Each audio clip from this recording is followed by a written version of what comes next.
Appreciate you joining me today. Hope you're having a good day.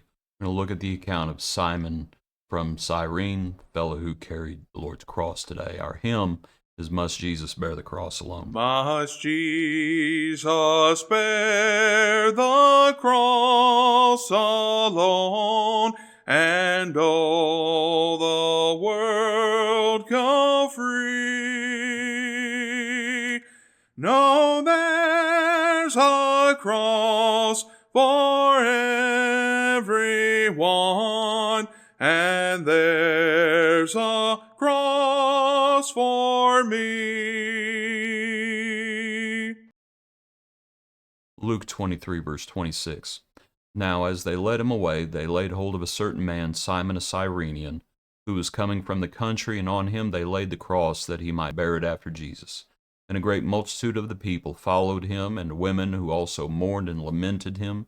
But Jesus, turning to them, said, Daughters of Jerusalem, do not weep for me, but weep for yourselves and for your children. For indeed the days are coming in which they will say, Blessed are the barren, wombs that never bore, and breasts which never nursed. Then they will begin to say to the mountains, Fall on us, and to the hills cover us. For if they do these things in the green wood, what will be done in the dry? There were also two others, criminals led with him to be put to death. And of course, they're coming to Calvary. But let's just think about this account briefly today. And the parallels say that they compelled or forced Simon to carry the cross. The Lord was probably unable to, given the condition of his back after the scourging, perhaps, but they compelled Simon to do it. And as we think about the cross, and we'll say this, the point of the hymn, the hymn points us to the passage where Jesus says, Whoever desires to come after me, let him deny himself and take up his cross and follow me. His, as in ours, not the Lord's cross. The Lord had his cross to bear. But as you think about Simon being forced to bear the cross, Jesus does not force us to bear the cross. Jesus did not force Simon to bear the cross. Someone else did. The Lord doesn't make us do anything.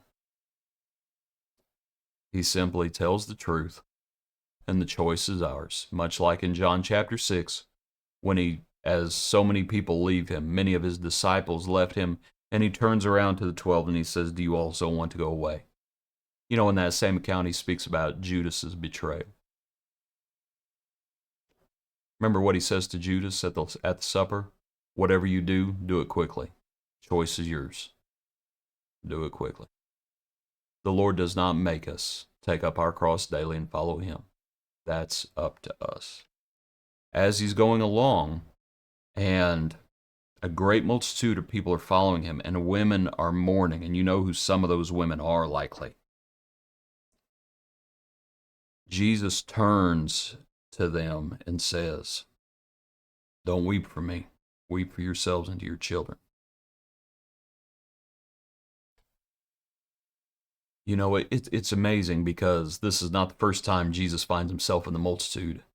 And we make this point with Jairus and the woman who had the flow of blood. The multitude is pressing, and when the woman with flow of blood touches him, Jesus stops and turns. He stops the multitude. They're progressing. And we make the point about the Lord being interruptible. And even as Jesus was going to the cross, and this multitude following him, at a certain point, he stops the procession and he turns. Right? His face is pointed towards the cross, but at a certain point, he turns and says to them, now maybe he's just looking over his shoulder, I don't know. But the point I want to make is he is still teaching.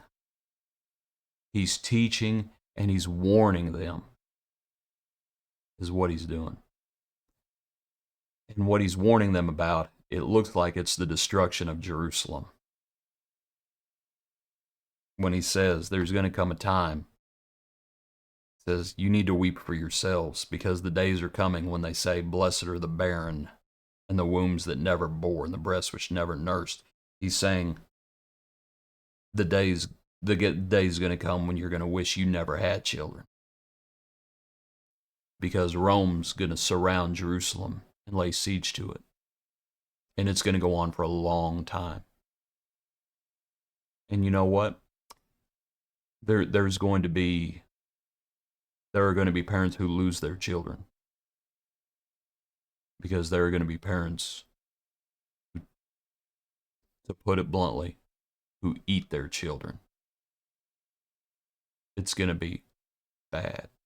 And so Jesus, as he's going towards Calvary, he's still teaching and he's still warning them. And he says, don't weep for me, weep for yourselves. But then later in the account, he says that, for if they do these things in the greenwood, what will be done in the dry? And it's like, for 3 years, they have had a front row seat to the Messiah and the Messiah's works. And he's saying, if they do these things when I'm here, if they do these things now, with all of these good works that I've done, all of these things, if they do these things now in my presence, what will happen? If they do these things in the green, what will they do in the dry when I'm not here?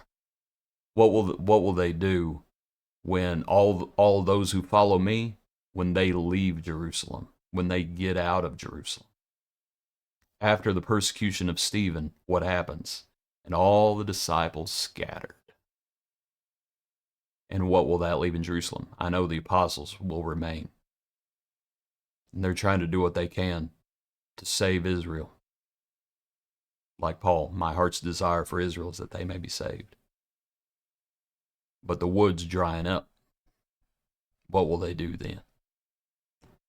And the Lord's going to the cross. Simon is following after. It looks like they knew who Simon was. Simon, I believe it talks about his son being Rufus. And it looks like they knew who that was. So either a disciple or possibly a future disciple. Bearing the cross. The Lord doesn't make us bear our cross. Choice is ours. Appreciate you. Hope you have a good day. Join us tomorrow for another portion of our daily praise.